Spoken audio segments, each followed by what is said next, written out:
Hello, and welcome to the setup and configuration of the HDR SW series of 4K HDMI switchers and matrix switchers. In this video, we are showing the AT-HDR SW web interface. All three have similar tabs, so wherever there is a difference, we will show for that device. The AT-HDR SW switchers are shipped with DHCP enabled. Once connected to a network, the DHCP server, if available, will automatically assign an IP address to the unit. If the HDR SW is unable to detect a DHCP server within 15 seconds, then the unit will use a self-assigned IP address within the range of 169.254.x.x. Use an IP scanner along with the MAC address on the bottom of the unit to identify the unit on the network. If a static IP address is desired, the unit can be switched to static IP mode. If a static IP address is desired, the unit can be switched to static IP mode. Press and hold the power button for approximately 15 seconds, and all the buttons will flash depending on their status.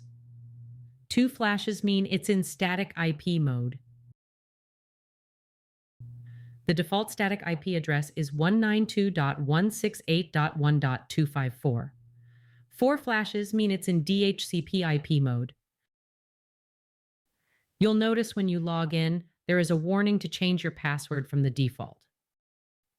This is to make certain your equipment can't be tampered with and is highly encouraged. The password for the new HDR SW series requires 8 characters at a minimum. This page displays information about the firmware version, active input, signal types, video formats, aspect ratio, color space, and color depth. The video info varies between the switchers, and the SW52ED gives us the valence information for HD-T. This page is slightly different between the models because of the 2 outputs for the SW52 and SW52ED. The switchers allow for the input selection and auto switch mode, as well as the ability to turn on or off the scaler. They also allow for turning on or off the audio from the HDMI analog and digital outputs independently. Each source can be set to allow HDCP content for an HDCP compliant display. This is the default setting. Non-compliant will attempt to force the source device to ignore the detection of an HDCP compliant display. This setting does not decrypt or circumvent HDCP protected content, but some devices like Mac computers always send content as HDCP.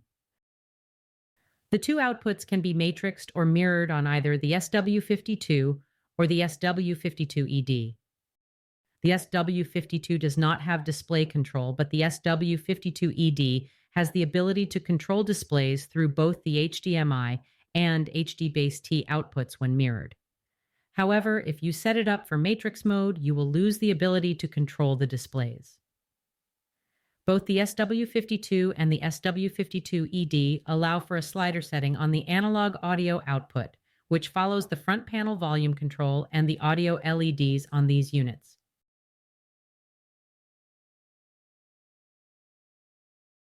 CEC display control works over HD-T and HDMI.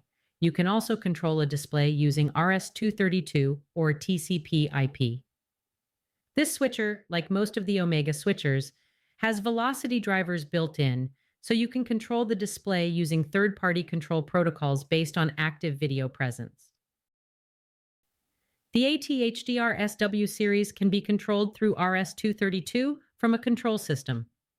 The HDR SW52ED can also pass through RS-232 display commands from an external control system and send them over HD-T to the display. The EDID tab allows you to set the EDID for each of the 5 inputs separately. You can also have up to 8 memory locations to store EDID that are often used. The configuration page allows you to change the username and password for the web GUI and telnet interfaces. Under the System page, you can change the network connection from DHCP to static and set it accordingly. The HDR SW provides the option to prompt for user credentials or bypass authentication before the telnet session. This credentials prompt option can be enabled or disabled. When prompting for user credentials, use the same login information required to access the web server. When a Telnet session is active, the HDR SWs can be set to monitor Telnet activity. If there is no activity within the specified time interval, the Telnet session will automatically be terminated, adding a measure of security. It can be set to values from 10 to 3600 seconds or about 1 hour. The power button allows for the HDR SW52ED to be powered on or into standby, but you can also select for the power button to control the connected display using CEC, TCP/IP, or RS-232. The HDR SW52ED also allows you to choose what the volume buttons on the front of the unit controls. It can be analog audio output or CEC, TCP/IP, or RS-232 volume commands.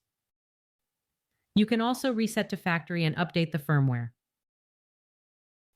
This is the built-in HD-Base-T cable link testing for the HDR SW52ED.